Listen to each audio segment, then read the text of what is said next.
નમસ્તે વિદ્યાર્થી મિત્રો, આજે આપણે પ્રકરણ 15 અન્ન સ્ત્રોતોમાં સુધારણા તેના વિશે ભણીશું.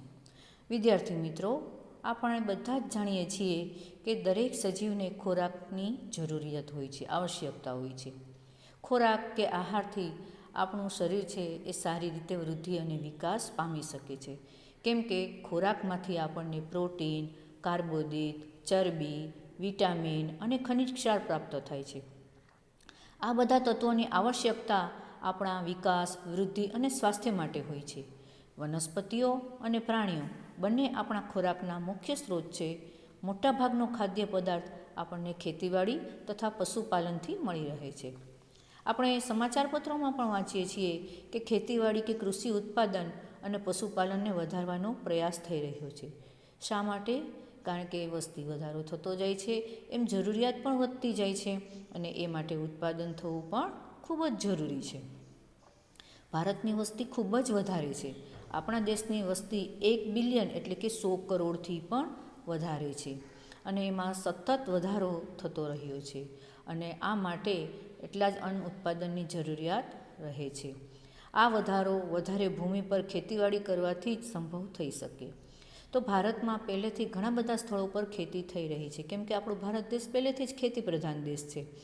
આથી ખેતીવાડી માટે વધારે ભૂમિ કે જમીનની પ્રાપ્યતા સંભવિત નથી. શું કામ? તો કે વસ્તી વધી ગઈ છે, લોકોને રહેવા માટે આવાસની જરૂરિયાત છે, એટલે જંગલો અને ખેતીલાયક જમીનનો નાશ કરી અને તેની જગ્યાએ વસાહતો ઊભી થઈ જતાં ખેતીલાયક જમીન છે એ ઓછી થતી જાય છે. અને પાક માટે તથા પશુધનના ઉત્પાદનની ક્ષમતામાં પણ વધારો થવો જોઈએ. જો પશુધનની ઉત્પાદનની ક્ષમતા ક્યારે વધે? તો કે પશુઓને જીવન નિર્વાહ માટે ચારો મળી રહે તો. એટલે અત્યાર સુધી પાક ઉત્પાદનને વધારવા આપણા પ્રયત્નો કેટલાક અંશે સફળ રહ્યા છે. આપણે હરિયાળી ક્રાંતિ દ્વારા પાક ઉત્પાદનમાં વધારો કર્યો, શ્વેત ક્રાંતિ દ્વારા દૂધના ઉત્પાદનને વધાર્યું, તેમજ તેનું સારું આયોજન પણ કર્યું છે. તો અત્યારે આપણે ઘણા બધા આધુનિક ઓજારો છે, ખેત ઓજારો છે, એનો ઉપયોગ કરી અને ખેતીનું ઉત્પાદન વધાર્યું, સારા બિયારણો ઉત્પન્ન કર્યા, સંકર બીજ ઉત્પન્ન કર્યા, સિંચાઈની વ્યવસ્થા સારી કરી, જેને કારણે ખેતીમાં ઘણી બધી સુધારણા આવી રહી છે અને એને આધારિત પશુપાલનમાં પણ ઘણી બધી સુધારણા આવી છે. આ ક્રાંતિઓની પ્રક્રિયામાં આપણા કુદરતી કે નૈસર્ગિક સ્ત્રોતોનો ઘણો ઉપયોગ થયો છે. આના પરિણામ રૂપે આપણે કુદરતી કે નૈસર્ગિક સ્ત્રોતોને નુકસાન થવાની તકો પણ ક્યારેક વધી ગઈ છે. આથી એ અગત્યનું છે કે પાક ઉત્પાદન વધારવા આપણા પ્રયત્નો પર્યાવરણ સંતુલિત રાખવા અને પર્યાવરણ જાળવી રાખનારા પરિબળોને નુકસાન ન પહોંચે તેવા હોવા જોઈએ. એટલે જ માટે આપણે ખેતી અને પશુપાલન માટે સમપોષણીય એટલે કે નુકસાન ન કરે એવી પ્રણાલીઓને અપનાવવાની આવશ્યકતા છે. તો પાક ઉત્પાદન વધારી અને તેને ગોદામોમાં સંગ્રહ કરવાથી કુપોષણ અને ભૂખની સમસ્યાનું સમાધાન થઈ શકતું નથી. લોકોને અનાજ ખરીદવા માટે ધનની આવશ્યકતા પણ હોય છે. ખાદ્ય સુરક્ષા તેના ઉત્પાદન અને પ્રાપ્યતા બંને પર આધારિત હોય છે. આપણા દેશની મોટાભાગની વસ્તી તેમના જીવન નિર્વાહ માટે ખેતી પર નિર્ભર છે. એટલા માટે જ ખેતી ક્ષેત્રે લોકોની આવક પણ વધારવી જોઈએ, જેથી ભૂખની સમસ્યાનું પણ સમાધાન થઈ શકે. ખેતીમાં વધારે ઉત્પાદન પ્રાપ્ત કરવા માટે વૈજ્ઞાનિક આયોજનબદ્ધ પ્રણાલીઓ અપનાવવી જોઈએ. સારા પોષણયુક્ત જીવન નિર્વાહ માટે મિશ્ર ખેતી, આંતરપાક પદ્ધતિ, સંગઠિત ખેતી કે વર્ધિત કૃષિ પ્રણાલી અપનાવવી જોઈએ. ઉદાહરણ તરીકે પશુપાલન, મરઘાપાલન, મત્સ્ય ઉદ્યોગ, મધમાખી ઉછેર વગેરેની સાથે ખેતી વગેરેને પણ પ્રોત્સાહન આપવું જોઈએ. હવે પ્રશ્ન એ છે કે આપણે પાક અને પશુપાલનના ઉત્પાદનને કેવી રીતે વધારી શકીએ? તો કે પાક ઉત્પાદનમાં સુધારણા લાવવી જરૂરી છે. ઉર્જાની આવશ્યકતા માટે અનાજ જરૂરી છે, કેમ કે ઘઉં, ચોખા, મકાઈ, બાજરી, જુવાર વગેરેમાંથી કાર્બોદિત મળે છે. કઠોળ કે ચણા, વટાણા, અડદ, મગ, તુવેર, મસૂરમાંથી પ્રોટીન મળે છે. તેલીબિયા એટલે કે તેલવાળા બીજ જેવા કે સોયાબીન, મગફળી, તલ, એરંડા, દિવેલા, રાઈ, અળસી અને સૂર્યમુખીમાંથી આવશ્યક તેલ પ્રાપ્ત થાય છે. શાકભાજી, મસાલા અને ફળોમાંથી આપણને વિટામિન, ખનિજ ક્ષાર અને કેટલાક પ્રમાણમાં પ્રોટીન અને કાર્બોદિત પણ મળે છે. ઘાસચારાના પાક જેવા કે બરસીમ, જવ એટલે કે ઓટ અથવા સુદાનીસ ઘાસના ઉત્પાદન માટે જે પશુપાલનના ઘાસચારાના સ્વરૂપમાં થાય છે.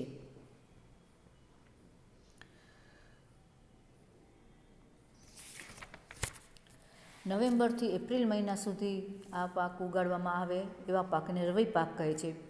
વિદ્યાર્થી મિત્રો આ ટીક કરી લેજો. નવેમ્બરથી એપ્રિલ મહિના સુધી ઉગાડવામાં આવે આ પાકને રવિ પાક કહે છે ત્યાં સુધી. હવે પાછું ટીક કરજો. ડાંગર, સોયાબીન, તુવેર, મકાઈ, કપાસ, મગ અને અડદ આ ખરીફ પાકો છે. બરાબર. ઘઉં એ પણ ટીક કરી લો. ડાંગર ત્યાંથી ટીક કરો. ખરીફ પાકો છે ત્યાં સુધી. ફરી પાછું ટીક કરો. ઘઉં, ચણા, વટાણા, રાઈ અને અળસી એ રવિ પાકો છે. બરાબર.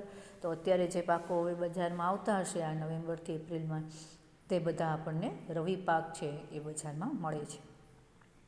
ભારતમાં 1960થી 2004 સુધી ખેતીલાયક ભૂમિમાં 25% વધારો થયો છે, જ્યારે અન્નના ઉત્પાદનમાં 4 ગણો વધારો થયો છે. તો આ વધારો કેવી રીતે શક્ય બન્યો હશે? જો આપણે ખેતીમાં સમાયેલ પ્રણાલીઓની બાબતમાં વિચાર કરીએ તો આપણે તેઓને 3 ચરણોમાં વહેંચી શકીએ. સૌથી પહેલા ચરણમાં બીજની પસંદગી. જો સારા જાતના બીજ પસંદ કર્યા હશે તો એ બીજ સારી રીતે ઉગશે અને સારો પાક આપશે. બીજા ચરણમાં પાકની યોગ્ય દેખરેખ રાખવી. ફક્ત આપણે જમીન ખેડી અને એમાં બીજનું વાવેતર કરી દઈએ, પાણી આપી દઈએ એટલે પૂરું નથી થતું. સાથે એની દેખભાળ પણ રાખવી જોઈએ. એમાં જીવાત ન બેસે, પક્ષીઓ છે એ નુકસાન ન પહોંચાડી જાય, રખડતા ઢોર છે એ નુકસાન ન પહોંચાડી જાય. વાતાવરણની પ્રતિકૂળતા અને ફેરફારોમાં પણ એની દેખરેખ રાખવી જોઈએ. ત્રીજા ચરણોમાં ખેતરોમાં ઉગેલા પાકની સુરક્ષા અને કાપણી કે લણણી કરેલ પાકને નુકસાન થવાથી બચાવવો.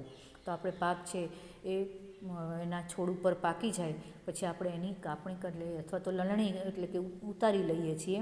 પછી એ પાકને પાછો સારી રીતે સાચવીને રાખવો જોઈએ.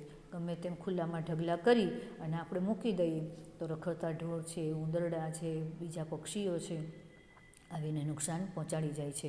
ઓચિંતાનો વરસાદ આવે, અત્યારે માવઠા બહુ જ થાય છે તો એને કારણે પણ નુકસાન થાય. તો આ રીતે આવા નુકસાનથી પાકને બચાવવો જોઈએ. આ રીતે પાક ઉત્પાદનમાં સુધારણાની ક્રિયામાં પ્રયુક્ત પ્રવૃત્તિ છે એને નીચે આપેલ વર્ગોમાં વહેંચેલ છે. પહેલું, પાકની જાતિઓમાં સુધારણા કરવી. બીજું, પાક ઉત્પાદનમાં સુધારણા કરવી. ત્રીજું, પાક સુરક્ષાનું પ્રબંધન કરવું. તો આ આપણે આ રીતે પાક જાતમાં સુધારણા કરવી જોઈએ. પાકનું ઉત્પાદન સારું થાય તે પ્રયત્ન પાકની જાતિની પસંદગી પર આધારિત છે.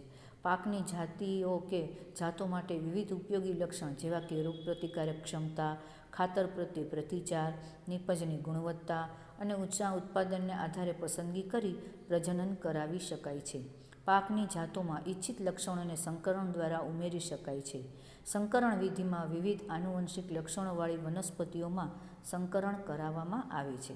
આ સંકરણ આંતરજાતીય એટલે કે બે ભિન્ન એટલે જુદી જુદી જાતિઓ અને આંતરજાતીય એટલે કે એક જ પ્રજાતિની બે જુદી જુદી જાતિઓ વચ્ચે અથવા આંતર પ્રજાતીય એટલે કે બે ભિન્ન પ્રજાતિઓ વચ્ચે કરી શકાય છે.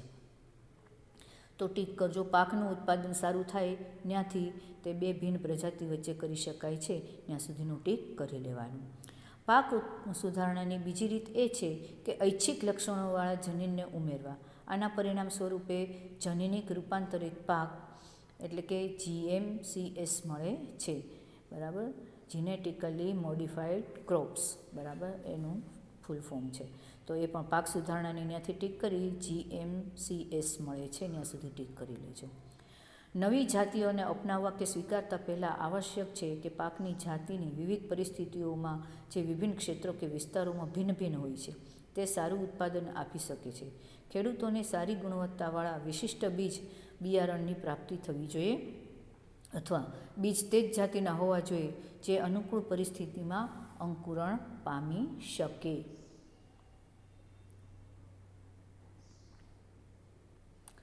સંવર્ધન પ્રણાલી તથા પાક ઉત્પાદનની ઋતુ ભૂમિની ગુણવત્તા અને પાણીની પ્રાપ્યતા પર આધારિત છે. કારણ કે ઋતુકીય પરિસ્થિતિઓ જેવી કે અનાવૃષ્ટિ અને પૂરનું પૂર્વાનુમાન કરવું મુશ્કેલીપૂર્ણ હોય છે. એ ગમે ત્યારે થઈ શકે, એનું આપણે પહેલેથી એની કોઈ આગાહી થઈ શકતી નથી. એટલા માટે જ એવી જાતિ વધારે ઉપયોગી છે કે જે વિવિધ આબોહવાકીય પરિસ્થિતિઓમાં પણ ઉગી શકે. આ રીતે એવી જાતિઓ બનાવેલી છે કે જે વધુ ક્ષારીય ભૂમિમાં પણ ઉગી શકે. જ્યાં ખારાશનું પ્રમાણ વધારે હોય તો અમુક પાકની તો પહેલાં એવું હતું કે ક્ષારવાળી ભૂમિમાં ન થતા, પણ હવે આ નવી ટેકનોલોજી આવી ગઈ એગ્રીકલ્ચર ક્ષેત્રે, એટલે એમાં પણ ઉગી શકે એવી વનસ્પતિઓ છે એનું સંવર્ધન થવામાં આવે છે. વધુ ઉત્પાદન, એકર દીઠ પાકની ઉત્પાદકતામાં વધારો કરવો. ગુણવત્તામાં સુધારણા, પાક ઉત્પાદનની ગુણવત્તા પ્રત્યેક પાકમાં ભિન્ન ભિન્ન હોય છે. ઘઉંમાં બેકિંગ ગુણવત્તા, કઠોળમાં પ્રોટીનની ગુણવત્તા, તેલીબિયાંમાં તેલની ગુણવત્તા અને ફળ તથા શાકભાજીનું સંરક્ષણ અગત્યનું છે. જૈવિક અને અજૈવિક પ્રતિરોધકતા, જૈવિક એટલે કે રોગો, કીટકો અને કૃમિઓ. અજૈવિક એટલે અનાવૃષ્ટિ, ક્ષારતા, વધુ પડતું પાણી, ગરમી, ઠંડી તથા હિમપાત. હિમપાત એટલે બરફનું પડવું, કરા પડે એમ. પરિસ્થિતિઓને કારણે પાકની ઉત્પાદકતા ઓછી થઈ શકે છે. આ પરિસ્થિતિઓને સહન કરી શકે તે જાતિ પાક ઉત્પાદનમાં સુધારણા લાવી શકે છે. એટલે હાલ અત્યારે આપણા એગ્રીકલ્ચરમાં નવી ટેકનોલોજીને કારણે એવા સંશોધન કરી અને એવા બીજ ઉત્પન્ન કરેલા છે કે આવી પ્રતિકૂળ સંજોગોમાં પણ એ ટકી અને ઉત્પાદન આપે છે, આપણને સારો પાક લઈ શકીએ છીએ. પરિપક્વન અને સમયમાં પરિવર્તન, પાકને ઉગાડવાથી લઈ કાપણી કે લણણી સુધી ઓછામાં ઓછો સમયગાળો થાય તે આર્થિક દ્રષ્ટિએ સારું ગણાય. આથી ખેડૂત પ્રતિવર્ષ પોતાના ખેતરોમાં ઘણો પાક ઉગાડી શકે છે. ઓછો સમયગાળો હોવાને કારણે પાક ઉત્પાદનમાં ધન ખર્ચ પણ ઓછું થાય છે. સમાન પરિપક્વન કાપણીની ક્રિયાને સરળ બનાવે છે અને કાપણી દરમિયાન થનારા પાકને ઓછું નુકસાન થાય છે. એ પછી છે વ્યાપક અનુકૂળતા. વ્યાપક અનુકૂળતાવાળી જાતોને વિકાસ કરવો વિવિધ પર્યાવરણીય પરિસ્થિતિઓના પાક ઉત્પાદનને સ્થાયી કરવામાં મદદરૂપ થાય છે. એક જ જાતિને વિવિધ વિસ્તારોમાં વિવિધ આબોહવામાં ઉગાડી શકાય છે. ઐચ્છિક કૃષિકીય લાક્ષણિકતા, ઘાસચારાવાળા પાક માટે લાંબી અને વધુ શાખાઓ ઇચ્છિત લક્ષણ છે. અનાજ માટે વામન છોડ યોગ્ય ગણાય છે, જેથી પાકને ઉગાડવા માટે ઓછા પોષક દ્રવ્યોની આવશ્યકતા રહે છે. આ રીતે કૃષિકીય વિજ્ઞાનવાળી જાતિઓ વધારે ઉત્પાદન મેળવવામાં મદદરૂપ થાય છે. બરાબર. તો હવે આપણને પ્રશ્નો આમાં પૂછ્યા છે કે જૈવિક અને અજૈવિક પરિબળો કેવી રીતે પાકને ઉત્પાદનને નુકસાન પહોંચાડી શકે. તો કે જૈવિક પરિબળો છે, જેવા કે પાકમાં રોગ બેસવો અને કીટકો છે, એટલે કે ફૂદા, પતંગિયા, ઈયળો છે, એ બધા કૃમિઓ અમુક છે પાકમાં બેસી જાય છે અને એને કારણે એ પાકને ખાઈ જાય છે. એના છોડમાં, એના મૂળમાં, એના પર્ણમાં, એના ડુંડામાં એ રોગ જો બેસી જાય તો પાકનો નાશ થાય છે. અજૈવિક પરિબળો એટલે કે અચાનક વાતાવરણમાં ફેરફાર થાય, ક્યારેક ખૂબ જ વરસાદ આવે, ક્યારેક અમુક ભાગમાં બિલકુલ વરસાદ ન પડે, ક્યારેક જમીનમાં ક્ષારનું પ્રમાણ અતિશય વધુ જાય, ક્યારેક પાણી છે વધુ પડતું અતિવૃષ્ટિને કારણે અપાઈ જતું હોય છે, ક્યારેક અચાનક વાતાવરણમાં ગરમીનું પ્રમાણ વધી જાય, ઠંડીનું પ્રમાણ વધી જાય, ઓચિંતાના કરા પડે જાય, તો આ રીતે પાક છે એને નુકસાન થઈ શકે છે. પાક બળી જાય છે, પોતાનું અસ્તિત્વ ટકાવી શકતો નથી. હવે પાક ઉત્પાદન પ્રબંધન. પ્રબંધન એટલે વ્યવસ્થાપન. પાક ઉત્પાદનની વ્યવસ્થા કઈ રીતે કરવી. અન્ય ખેતી પ્રધાન દેશોની તુલનામાં ભારતમાં પણ ખેતી નાના નાના ખેતરોથી મોટા ખેતરો સુધી થાય છે. એટલા જ માટે વિવિધ ખેડૂતો પાસે ભૂમિ, ધન, સૂચનાઓ અને તકનીકી પ્રાપ્યતા ઓછી અથવા વધારે હોય છે. ટૂંકમાં ધન અથવા આર્થિક પરિસ્થિતિઓ ખેડૂતને વિવિધ ખેતી પ્રણાલીઓ તથા ખેતીની તકનીકોને અપનાવવામાં અગત્યની ભૂમિકા ભજવે છે. યોગદાન, વધુ રોકાણ અને પાક ઉત્પાદનમાં સહસંબંધ છે. આ રીતે ખેડૂતની રોકાણ કરવાની ક્ષમતા પાકના તંત્ર અને ઉત્પાદન પ્રણાલીઓનું નિર્ધારણ કરે છે. એટલા માટે ઉત્પાદન પ્રણાલીઓ પણ વિવિધ સ્તરની હોઈ શકે. રોકાણ વગર ઉત્પાદન, ઓછું રોકાણ ઉત્પાદન અને વધુ રોકાણ ઉત્પાદન, આ પ્રણાલીઓ આમાં સમાયેલ છે. પછી આવે છે પોષક તત્વો પ્રબંધન, એટલે કે પોષક તત્વોની વ્યવસ્થાપન કઈ રીતે થાય. જેવી રીતે આપણને વિકાસ, વૃદ્ધિ અને તંદુરસ્ત રહેવા માટે ખોરાકની આવશ્યકતા હોય છે, એવી જ રીતે વનસ્પતિઓને પણ વૃદ્ધિ અને પોષક તત્વોની આવશ્યકતા હોય છે. વૃદ્ધિ માટે વનસ્પતિઓને પોષક પદાર્થો હવા, પાણી અને ભૂમિમાંથી પ્રાપ્ત થાય છે.